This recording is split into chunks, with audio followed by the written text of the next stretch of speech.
As indicated at the September 19th hearing, Liebowitz does not deny that it made a mistake by serving the initial verification and concedes that it was not best practice to affix Mr. Wisser's electronically gathered signature to that document. Not best practice. I agree. It is an unfortunate incident that will not be repeated. This is a community-supported legal education channel. Find out how you can support our mission at the links in the description below. We're going to talk about Mr. Liebowitz again. This was the Vox Media thing. If you remember, he was accused of forging Bill Wisser's signature. Now, it's lovely if you know who Bill Wisser is. I don't really know who Bill Wisser is. He's a photographer, and that's really all that I know about him. I'm sorry, this is not about Mr. Wisser, but of course, Bill Wisser is why we're here, and that's whose name was allegedly forged.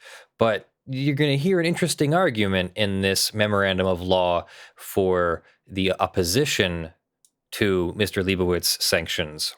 Liebowitz starts defending himself against the sanctions motion by saying Vox Media is a serial copyright infringer, which has been sued by Liebowitz more than 10 times in the last 3 years, and they have moved for sanctions against Bill Wisser and his counsel for alleged discovery deficiencies that were fully cured prior to the filing of the instant motion. So he's saying, short summary, he's saying that he fixed it. He's saying that whatever the problem was, I fixed it, and they're just making a lot of noise. As a threshold matter, Vox's request for a monetary award should be denied outright under the doctrine of unclean hands. So he starts right off with his conclusion that this is going to be denied because of unclean hands. Unclean hands is when he's saying, well, they've also done something wrong here. While Vox attempts to excoriate Liebowitz for producing documents 3 days past the court-ordered deadline, Vox itself violated the court's scheduling order willfully by concealing key documents concerning its culpability for almost 2 months after the deadline. Under oath, according to Liebowitz, Vox also provided patently false and evasive responses to interrogatories, which is a discovery. It's written questions that have to be answered under oath. They answered in writing under oath. And that's what was being verified by the signature, and that's the allegation of forgery. Vox also provided patently false and evasive responses to the interrogatories with the intent to propagate a sham license defense. Okay, so there's going to be some kind of defense about a license. So Vox has failed to demonstrate that it suffered any prejudice or damage from the 3 days lateness, either procedural or in substance, from any alleged discovery deficiencies. Vox has also failed to make a clear showing that alleged deficiencies amounted to anything more than administrative failure or excusable neglect. That's a key word in law. Excusable neglect has a whole standard for whether the neglect, like literally negligence of duty, whether that rose to a level that it needs to be punished or whether it's excusable because it's some kind of minor mistake. Vox should not be accorded a financial windfall in the absence of a showing of prejudice, particularly where Vox itself stands in violation of the court's order and its discovery obligations. Indeed, Vox has not asked the court for an award of attorney's fees in connection with the instant motion. Rather, it seeks the unprecedented relief in the form of all fees incurred in discovery thus far. This grasping display of avarice or greed shows that Vox is more concerned with satisfying its bloodlust for sanctions against Liebowitz than any good faith effort to ensure compliance with discovery rules. Vox's blind retaliation against Leibowitz's overall copyright enforcement efforts, which serve to vindicate the public interest. Really? The public interest is vindicated by Leibowitz's copyright enforcement efforts? Do you agree with that? Leave your thoughts in the comment below. Copyright enforcement efforts should not be the basis for a monetary award. Vox accuses plaintiff's counsel of forging Wisser's electronic signature on a verification form that was served in conjunction with Wisser's responses and objections to Vox's first set of interrogatories. He's going over the background facts here. We might as well just cover them so everybody's refreshed. Vox has invoked the term forgery, a legal term of art, without bothering to cite its definition, which he says is well established. This demonstrates Vox's motion is driven by an impulsive motive to scandal-monger Liebowitz with inflammatory accusations, rather than by any legitimate need to preserve the integrity of the judicial process. I mean, you might hire the guy for the colorful language he can figure out how to use, but when he's doing it in his own defense, and when we've covered, like 5 stories about him already, and this is maybe the 6th one, maybe there is a history of some kind of problem with the Liebowitz law firm. I'm just saying.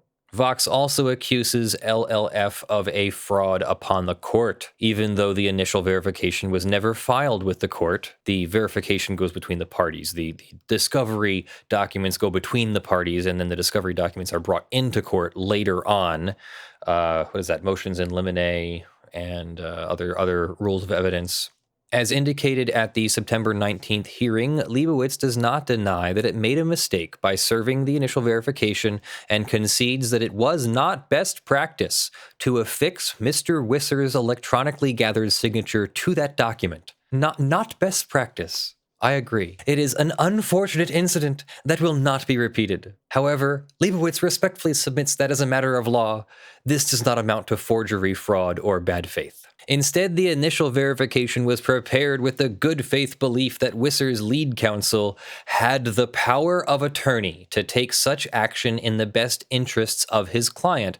As such, the court should consider Leibowitz's acknowledged deficiencies to be the result of excusable neglect, the factors which justify a finding of excusable neglect. Maybe he'll go over excusable neglect, but no, he's just going to go over like facts.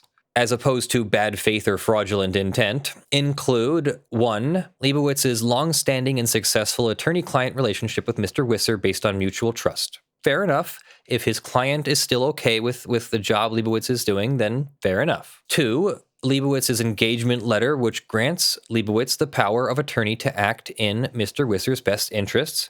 I can't deny that your attorney that you have hired and you have a signed engagement agreement with, and then even if you don't sometimes, your attorney's got to be careful about that.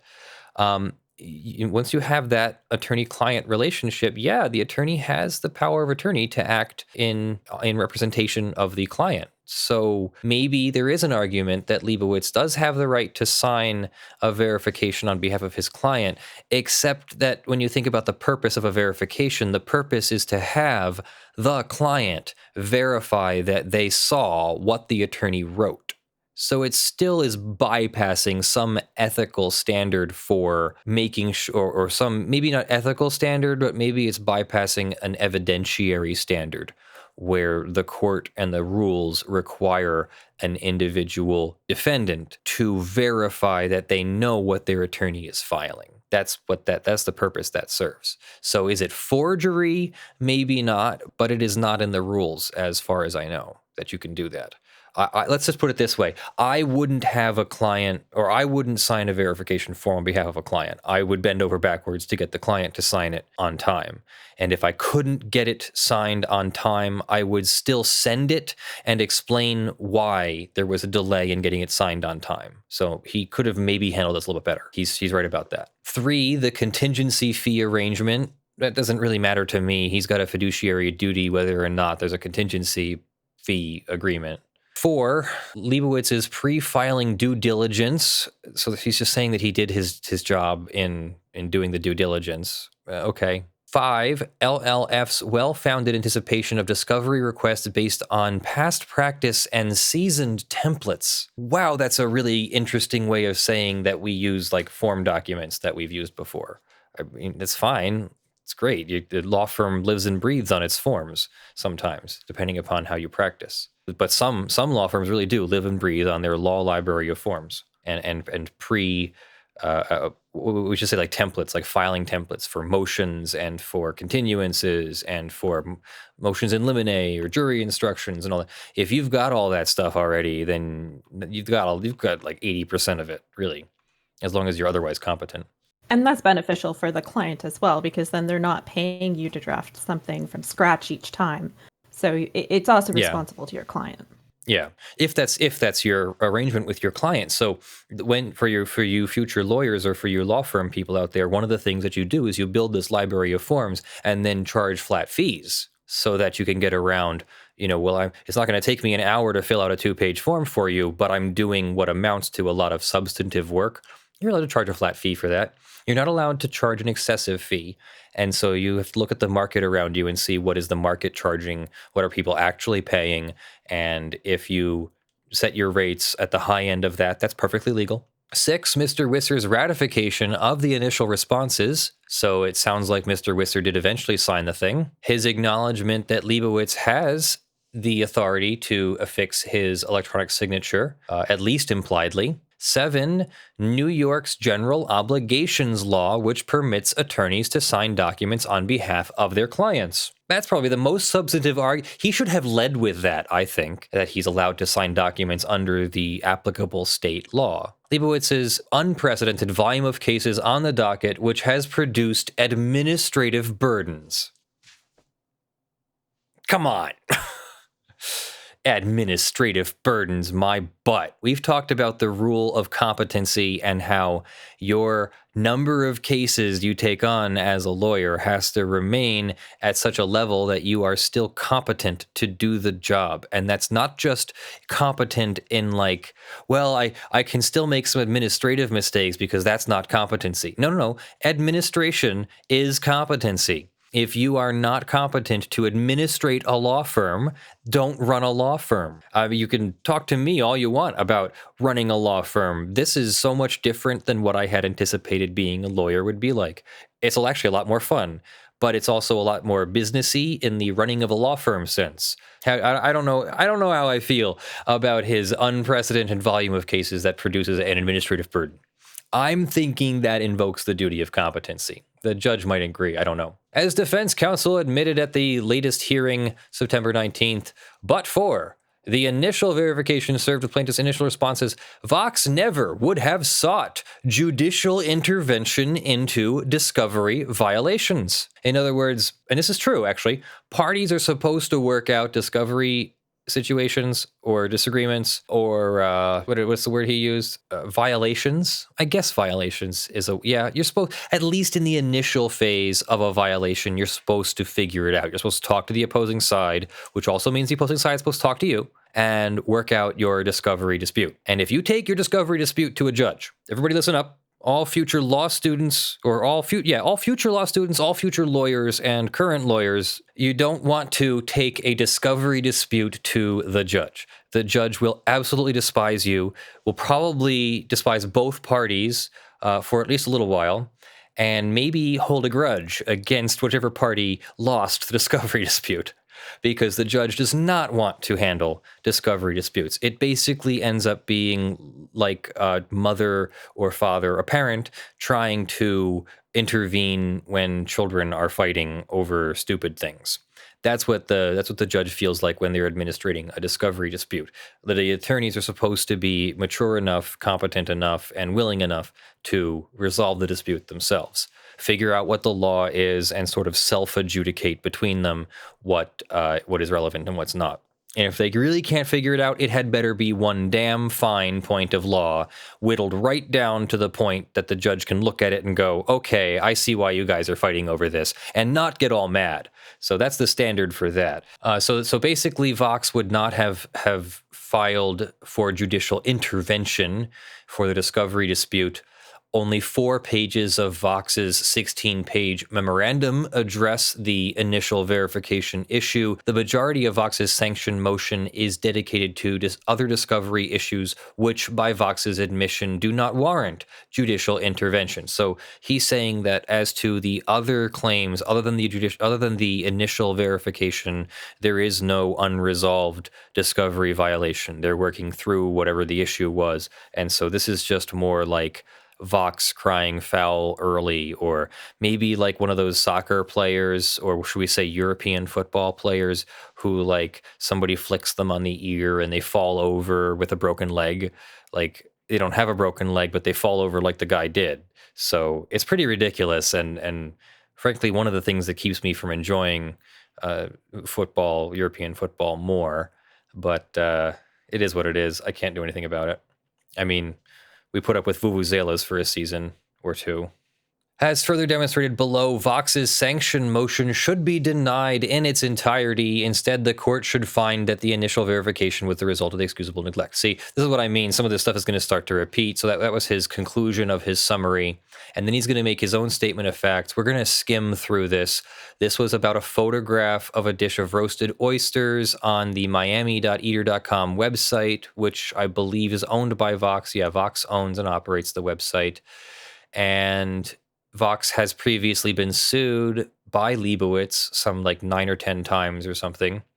Plaintiff has licensed the photograph to Miami New Times, and that's the only authorized license. And then they accuse Vox of running the photo. We're just catching up here. As its primary defense, Vox claimed that it licensed the republication of the photograph and pled that the copyright claim is barred by a defense of implied license from agreements between Vox Media and other parties. If the photograph hasn't been licensed to those other parties, then Vox maybe thought that they had licensed something, and that would be at least some kind of explanation and maybe limit damages because it limits intent.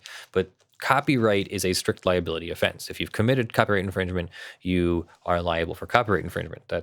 There is no mens rea or criminal intent or state of mind or anything involved there in the initial determination of copyright infringement. But here's the interesting part. Here's what I wanted to get to. On March 26, 2019, defendant served a Rule 68 offer of judgment, which was rejected. That's important. We're going to get to that in a moment. Relying on the theory that Rule 68 permits adjudged copyright infringers to recover attorneys' fees. I don't like the way he's phrasing that because I don't know that they've been adjudicated. But yes, a Rule 68 offer of judgment would sound an awful lot like an admission of some kind, even if it's not admissible as evidence of an admission. We'll get to this in a second. I'm going to go over Rule 68 offers of judgment. Defendant seeks the imposition of a bond for plaintiff to proceed with litigation. However, by its express terms, the defendant's offer of judgment does not specifically request attorney's fees. In that event, that final judgment in plaintiff's favor is less favorable than the Rule 68 offer. Accordingly, in addition to the legal flaw in defendant's theory, the Rule 68 offer served by defendant in March 2019 suffers from a fatal defect that cannot be remedied without the service of a superseding offer. What in the hell is he talking about? A Rule 68 offer is a really interesting piece of the federal rules of civil procedure that is very, very often overlooked. And it is a really powerful tool. And I'm just delaying here by speaking longer because Firefox isn't quite open yet. There we go. So a Rule 68 offer of judgment allows you to make an offer at least 14 days before a trial, a party defending a claim. So that includes a counterclaim plaintiff the counterclaim defendant would be the plaintiff. They could have a claim. So could go either way, but anybody who's got a claim against them may serve on an opposing party an offer to allow judgment on specified terms with the costs then accrued. If within 14 days after being served, the opposing party serves written notice accepting the offer, either party may then file the offer and notice of acceptance plus proof of service. The clerk must then enter judgment. An unaccepted offer is considered withdrawn, but it does not preclude a later offer. Evidence of an unaccepted offer is not admissible except in a proceeding for costs. Offer after liability is determined when one party's liability to another has been determined, but the extent of liability remains to be determined by further proceedings. The party held liable may still make an offer of judgment. So in other words, if there's a hearing on liability, yes or no, and then a hearing on liability, how much, you can make a offer of judgment in between, and then paying costs after an unaccepted offer if the judgment that the offeree finally obtains. So the final judgment after the offer has been unaccepted, you go to a trial, bench trial, jury trial, whatever, summary judgment. If after that judgment, the offeree finally obtains a judgment And that is not more favorable, better, than the unaccepted offer. Then the offeree must pay the costs incurred after the offer was made. And that's the power of the thing, which is a little hidden in there. If you don't accept the offer and your winnings are not higher than the offer, you don't get your attorney's fees. You don't get the attorney's fees after the offer. So this is kind of complicated. Let me break it down into a couple steps. If I offered $10,000 for a copyright judgment, so I'm a defendant in a copyright case. If I offer $10,000 for 3 infringements of copyright, which let's say that I downloaded something via BitTorrent because that's what I know, that's $2,250 per infringement if they can prove intentional willful copyright infringement via a BitTorrent network, at least in my state, at least in several, well, pretty much the whole country. If I offered $10,000, I have to specify whether or not the attorney's fees are part of that. That's part of case law, and that's different in different courts and different circuits. So look that up when you do that kind of research.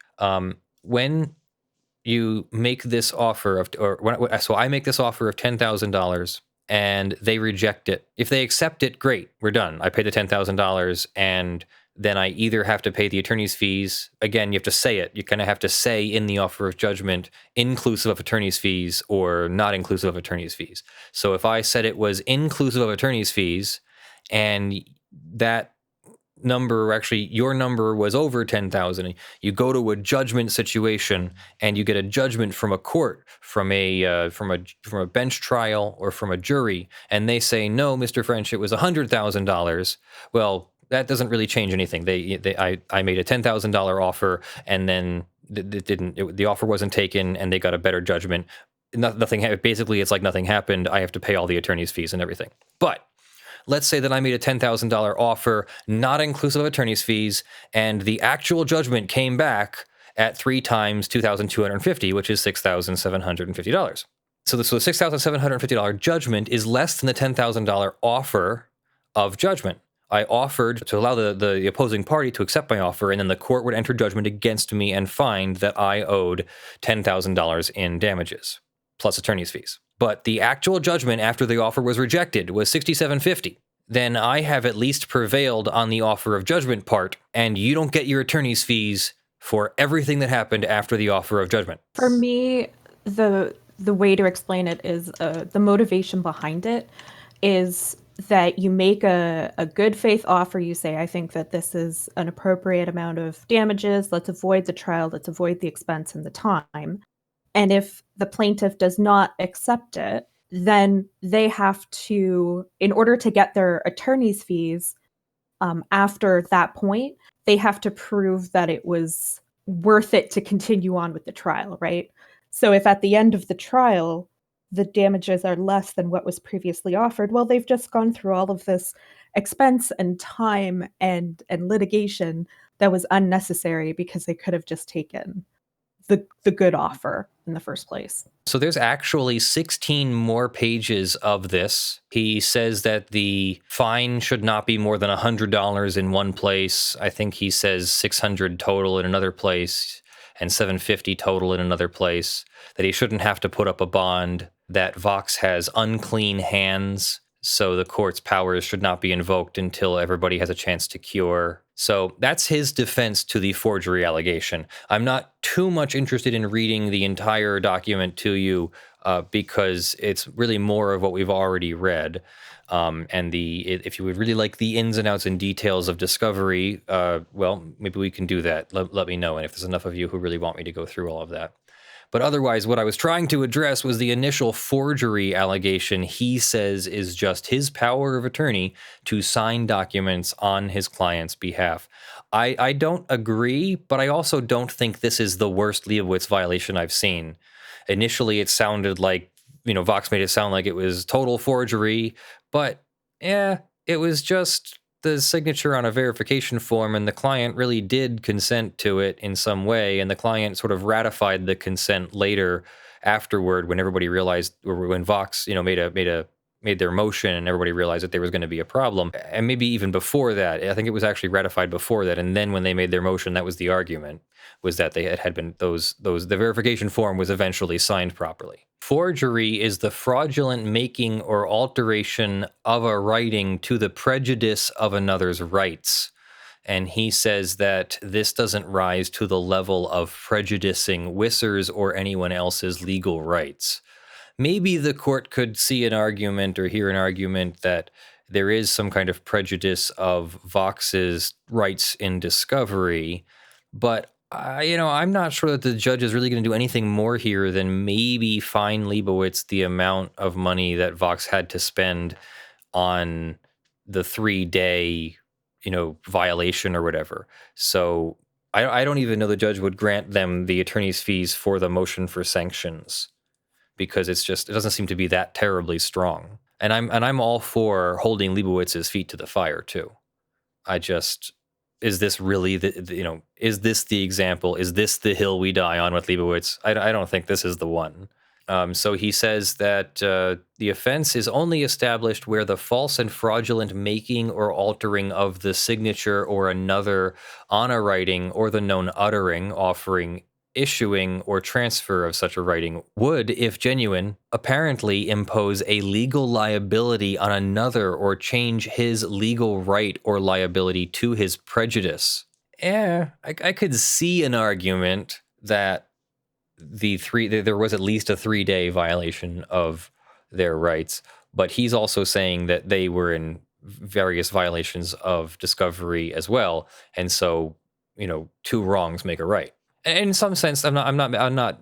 It's a funny way of saying it, but in some sense, it's true. If you've both done something wrong, then maybe you can both correct it and continue, instead of both just cross-motioning for contempt or sanctions or whatever. And he goes over things like not establishing a fraud on the court, that he did not violate Rule 26. Rule 26 provides that by signing, an attorney or party certifies that to the best of one's personal knowledge, information, and belief, after reasonable inquiry with respect to a disclosure, it is complete and correct at the time it is made. Here, the evidence shows that Liebowitz conducted due diligence with respect to the claim.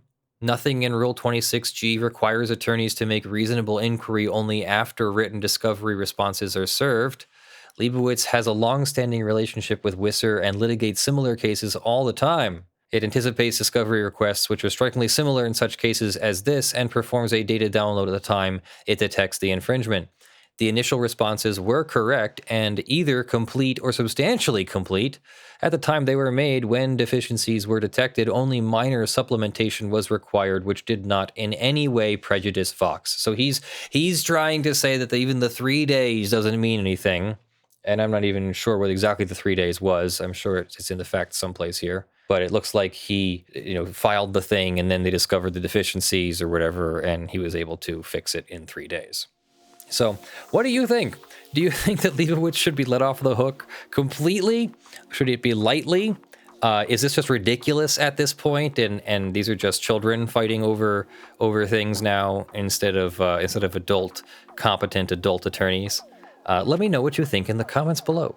Thank you for joining me. I am Leonard French, your favorite copyright attorney. We really appreciate your support on patreon.com/ljfrench and sponsors.com/law. I don't mean we just appreciate it. We depend on it. We have staff that we pay, and we have expenses for news organizations and technology, and we have just people who deserve to eat and have a living wage. And we really appreciate if you could help us continue our mission to educate the lawful masses by sponsoring us at those links. Thank you to our October channel sponsor, Joshua Davis from TandaPay. Thank you to the $50 plus supporters, Joe Tyson, Aspernari, John Steele, Gavin Barnard, Eevi, Kyle Mudrak, Michael Pearce, Spirit Bear, Jan Negrey, Daniel Perez, Snorre Wisotzky, Blackleaf, and Benjamin Hitov. And thank you to the $5 plus supporters who are scrolling on the screen in front of me, and everyone will be on the LED panel behind me.